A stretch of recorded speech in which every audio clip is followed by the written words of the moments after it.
Y nosotros en este punto vamos a continuar poniendo la mirada en el mercado, en las reacciones, en el contexto, en unos mercados que siguen cotizando y abiertos, además en una semana de elecciones de FED. Vamos con el análisis y hasta ahora con Cristina Gavín Moreno, responsable de renta fija en Ibercaja Gestión. Cristina, muy buenos días. Hola, buenos días. Bueno, estábamos asistiendo a una semana con el calendario señalado, porque hoy es 6 de noviembre, pero lo que toca tras la resaca electoral es escuchar a la Reserva Federal, es escuchar a Powell, lo que el mercado ha descontado ya, ese recorte de 25 puntos básicos. ¿Qué podemos esperar? Bueno, pues lo que estás comentando, ¿no? Ese recorte de 25 puntos básicos. Es verdad que en septiembre, tras la última reunión, pues el mercado hablaba de 50 puntos básicos, pero a lo largo del mes esas expectativas se han ido moderando, un poco porque el mercado empezaba a descontar la probabilidad de victoria de Trump y el efecto que eso va a tener sobre el déficit fiscal en Estados Unidos, el incremento de gasto. Bueno, pues eso puede lastrar la economía norteamericana, y si a eso le unes unos datos de crecimiento que se han mostrado razonablemente optimistas, positivos, y unos datos de empleo que, aunque es verdad que han estado muy condicionados pues por determinados efectos externos, huracanes, etcétera, pues también se muestran bastante resilientes. Entonces, todos esos factores unidos han llevado a que la Reserva Federal, Powell, bueno, pues tenga argumentos para moderar ese ritmo de bajadas, y donde inicialmente se hablaba de 50 puntos básicos, pues ahora el mercado de por hecho 25 puntos básicos, ¿no? En principio, la clave también en esta reunión es que no vamos a tener ni publicación de dot plots, ni tampoco vamos a tener publicación de revisiones macro. Entonces habrá que estar muy atentos al mensaje que transmita Powell, ¿no?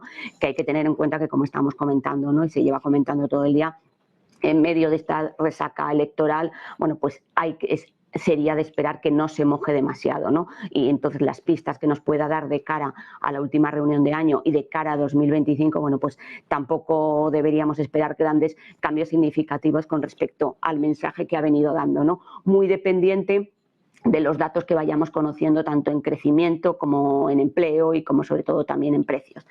El hecho de que Trump pueda o no influir sobre Powell o decida acortar su mandato de cara a 2025, bueno, pues eso todavía está por ver, ¿no? Cristina, precisamente, mercado americano lo tenemos ahora, sí, marcado por esas elecciones de Estados Unidos. Dices, Powell en política monetaria no se va a mojar, pero el mercado americano sí tiene ya el impulso, ¿no?, de lo que es el resultado de las urnas, y por lo tanto, ¿qué lectura hacéis?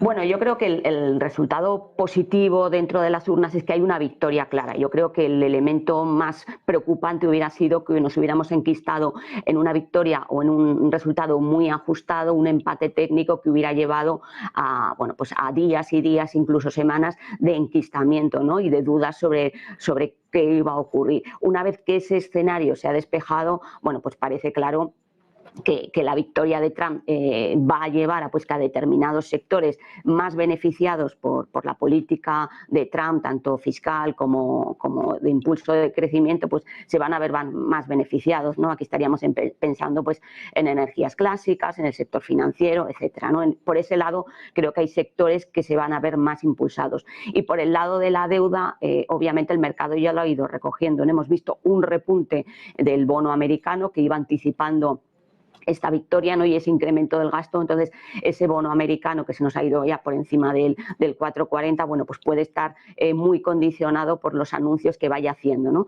Y si nos trasladamos a Europa, pues ahí los efectos son más difíciles de anticipar, ¿no? También se empieza a hablar ya de cómo puede actuar el BCE. Obviamente el resultado para Europa pues es negativo en la medida que se puedan anunciar los famosos aranceles, las tarifas, y cómo eso puede frenar el crecimiento en Europa. ¿Hasta qué punto el BCE va a tratar de que eso no afecte al crecimiento en Europa, que ya de por sí tampoco es que sea demasiado exuberante? Bueno, pues habrá que ver si en las próximas reuniones Lagarde da un mensaje de tranquilidad, en qué medida le preocupa menos la evolución de los precios, que parece que los tiene más controlados, y en qué medida se preocupa más por el crecimiento, cómo puede afectar, unido también a la debilidad del euro frente al dólar, ¿no? Que también puede encarecer los precios y eso elevar, esa elevación en los precios de importación pues puede generar tensiones inflacionistas, pero que ya estaríamos hablando de efectos más de medio y largo plazo. Entonces, yo creo que hay muchos puntos de incertidumbre que se irán aclarando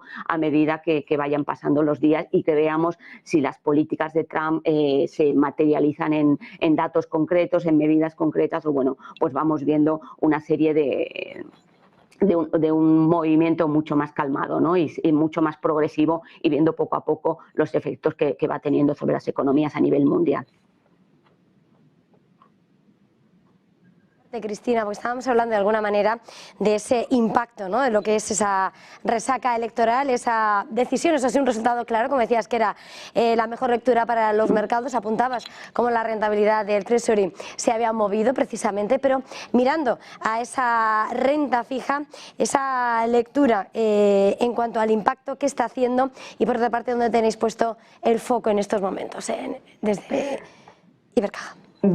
Bueno, el impacto que estamos teniendo en el bono americano ya lo hemos visto claro. En el caso de Europa, la verdad es que ha habido un movimiento al contrario, ¿no? Al principio hemos visto una cierta relajación del bono alemán, de hecho se había ido por encima del 2,40, se ha relajado por debajo del 2,40, entonces hemos visto ese movimiento diferente, ¿no? También es verdad que hasta qué punto es difícil que el bono alemán no se vaya arrastrado por el bono americano, ¿no? En qué medida lo podemos ver arrastrado, o bien que se produzca ese decoupling, ¿no? entre ambas áreas geográficas. Ahí yo creo que vamos a ver todavía mucha volatilidad, vamos a ver movimientos, y yo creo que el rango es lo que vamos a tener que ir jugando, ¿no? Que se va a mover en ese rango, en ese movimiento, ese movimiento, como te decía, y yo creo que la tendencia entre medio y largo plazo debería ser de relajación. Entonces, nosotros ahí sí que apostamos por una cierta relajación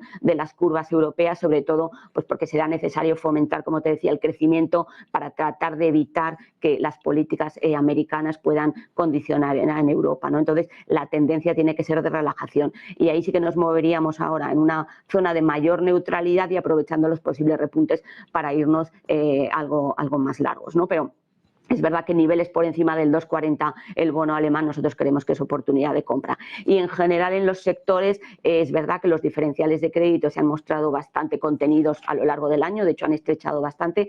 La demanda en los tramos más cortos sigue muy fuerte, hay escasez de papel, hay mucha gente queriendo comprar, y ahí creemos que va a estar más sostenido, y habrá que prestar más atención a los tramos más largos, ¿no? Yo creo que hay que ser selectivos, como te decía, las valoraciones son ajustadas, los diferenciales han estrechado mucho, y habrá que ser selectivos a la hora de elegir aquellos nombres, aquellos sectores, y dentro de cada sector también los nombres ganadores, ¿no? Aquellos que se van a ver beneficiados de que esa relajación de tipos en Europa se materialice, ¿no? Y se puedan financiar de forma relativamente fácil en un escenario que esperemos que no sea de desaceleración, ¿no? La clave estará en que se mantenga unos niveles de crecimiento, si no espectaculares, al menos sí que sean unos crecimientos razonables dentro del contexto en el que nos estamos moviendo, ¿no? En el caso de España, los últimos datos sí que han sido muy positivos. Alemania, Italia, ahí preocupan un poco más, ¿no? Ahí también habrá que estar monitorizando y qué efectos puede tener eso sobre sectores. Pues muchísimas gracias, Cristina Gavín, de Ibercaja Gestión. Feliz jornada, feliz negocio. Muchas gracias a vosotros.